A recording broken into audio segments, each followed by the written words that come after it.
Voi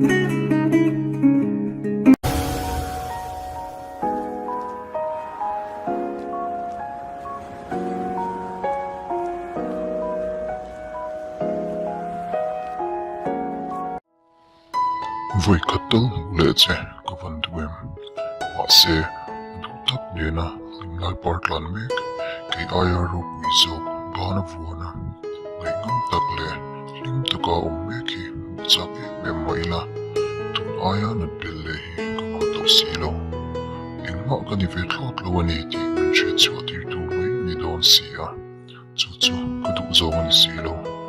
kongai min churo kati swal chu inge ka tlin lo na lai inge turin nge min duwa inge ka di sak tur che chu dan chuan ka in siam tha anga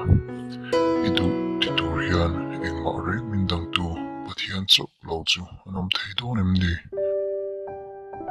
henun hi i chwa sana tang ka chuan engma re om to lo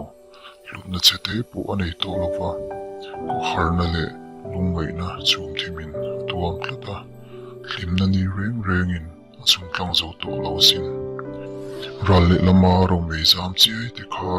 nu in hera an ral vek to asin ma se inga tinge henat na hi an shoi tel velova nang ma lo kalin ko ngai min lo la ken sakram te che kha ma ngai na le pui kha zong ka tan chuan har se ma engma nei ka nei velo ti reng chungin min chuan lu puya se kay aya chung zok pula chuan itan engma ti thei ka nei ta silo ma se ka dem lawang che he ka hnuk cha thleng hian ko vela du peri ka dem ngai lawang tunge a mangai ber chu sei sel na tur hriang le ma chu mihring ani lo ni ngap lo chuan enga tinge ka ta na lat na siam tu hi kala moi tlak le ka a time ni lo na dik tak zok ani tunge mi dom tak mangai chuwa thlaka ayang le henun ko har hian dan til tra pakhat pal ti turin chakna ala neya ala pe sei thlap ringasin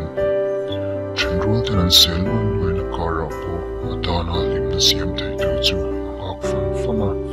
pansan re tum lo kongwain re lo te dan lo met le la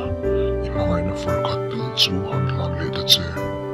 chumit nuwa chuan ko har na lem turin edam lai shem chua san thei tuam ling lo chung chunga itana athil ti sak avang chia angil ka chunga lo tu sei na chuak le khan ati lo min ing tik lai po amai thak rani chak thin sin